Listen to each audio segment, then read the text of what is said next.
Christmas, everybody! Happy Christmas from Toyah and Robert. This is our burning question at this very special time. All right then. Well, we've got two actually. Come on then, lovey. Dan, and this is really interesting, Dan, thank you for this question. Whom among your own musical contemporaries can you still listen with pleasure?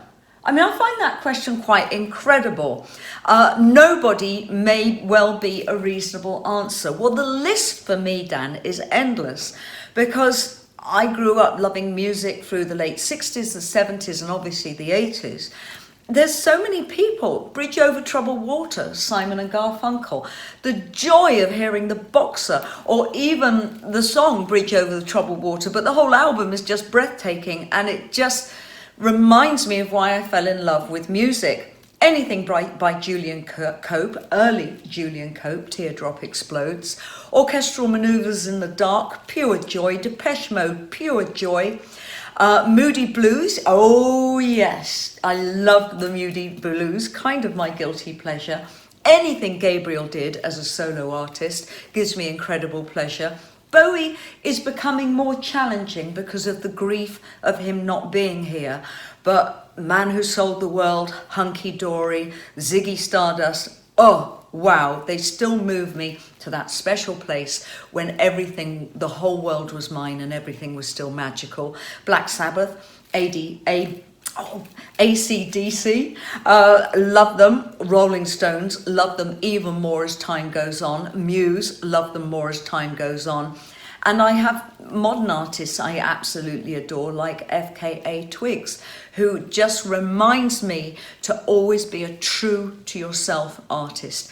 Everything she does has no compromise, and I admire that so much.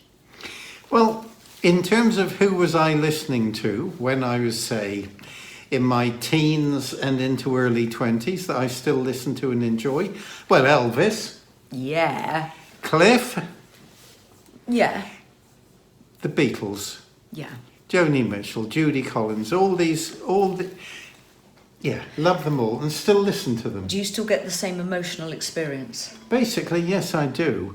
And giving thought to this question before we came in here, there were a lot of performances that excited me a lot going back 50 years that don't excite me quite as much today. So I think the answer I'm giving is the quality of the songwriting is what continues with me rather than the performance of whatever material it might be. I find it fascinating that Dan might think that we can no longer listen with pleasure to those very formative music experiences. And I'm wondering if it's because music has been used in such a way in movies and in TV, or the sheer heartbreak of people not being here anymore or able to play anymore. For me, the memory of the music, the brilliance of the music still reminds me in a very positive way of why I strive to get better every day as a person and as a musician. Excellent, lovely. Okay, John Thomas asks, I know you are a big Roxy Music fan. Love Roxy Music. And did I put them in that list before? No, Roxy Music I can still listen to with pleasure, Dan. Yes, I am a huge Roxy Music fan, and you asked John Thomas, would you say the album Avalon is one of the sexiest albums ever recorded? Absolutely, it's beautiful. Robert, have you ever worked with the Roxy Music guitarist Phil Manzanera? No, I haven't worked with Phil, but of course I know him and we're chums. What do you think of his style of playing? So Phil is an excellent guitarist. He's an absolute gentleman as well. Yes. We were managed by the same managers for long time. Now here we get into interesting stories. But this is about Roxy Music and not about you. Point taken. Brian Ferry auditioned for King Crimson in 1970. And I have heard Brian sing in The Court of the Crimson King and Schizoid Man. Now, Brian wasn't the right character for Crimson, but Brian certainly had... Cool. He had the element that you knew he would succeed, so I suggested he go to EG Music. Oh, wasn't he not with them then? No. Oh my God! Brian Ferry went to EG because I gave him EG's phone number. Has he ever forgiven you? Well, that's an interesting one. He might have thanked me up until about 1987 when he lost a court case with them. Oh my goodness, I learned something off you after 35 years of marriage. That's incredible. Well, there we are. And Avalon, 1981, for me, is the album that I liked the most. It was with Warner Brothers in America, and they failed to make it take off, and they were aware of it. They didn't really care that much about Roxy Music. They didn't care enough. Well, I'd agree with that. I remember being played Avalon for the first time as a privilege of being, who and what I was. Have a listen to this album. Oh my goodness, I thought, how can anything sound that good?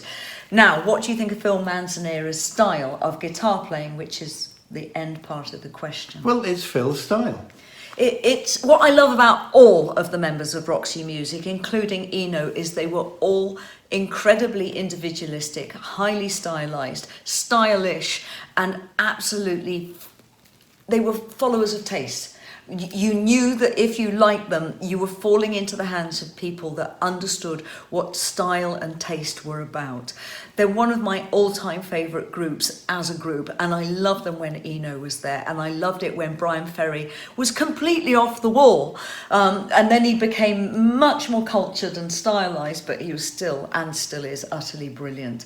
I worked with him 2 years ago, and he was such a gentleman on this festival site, and a lot of the young people didn't know who he was, and he's very tall and very beautifully dressed, and he was walking from the artist tent to the stage, and people were just not moving out of the way for him, and as soon as he got on stage, everyone understood, this is the man, the artist, the one that all men kind of comb their hair for. He was just fabulous, brilliant. Did you know that I did a session for Brian, and I'm on one of his solo tracks? Which one?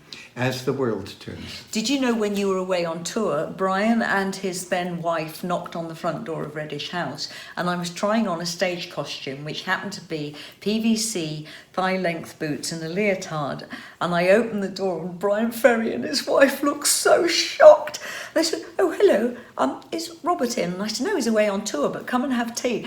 And we had afternoon tea in the garden with me dressed like this, and I showed them round. They were fabulous. Absolutely adored them. Brilliant. So, what are we having for lunch on our special Christmas? Well, it depends whether we're allowed out. Yeah. Where we've booked our lunch At Breedenborough. Yeah, at the Breedenborough's Angel Hotel. Yeah. And this is what we do every year. We go there for lunch, and then Sydney Jake comes round and watches a movie with us and his wife. We eat endless sweets. We're still going to do that. And we tend to watch a horror film. Well, our plans are a bit up for grab, dear. You're still going to enjoy Christmas. You're in my arms. I'm at home for Christmas. So everyone, stay safe. Happy Christmas. We will see you near New Year. And before we go, this is Robert's magic chord. Well, these are the magic fairy fingers of this week. Now, last week, I know you're still singing the lines. This week, we're going in retrograde motion of the same figure. Bollocks. Bollocks. Bollocks. Look, there we are. A few feeble burning fairy fingers for this week. And now back to Happy Christmas from Toyah and Robert. Happy Christmas, everybody! Happy Christmas! Yay!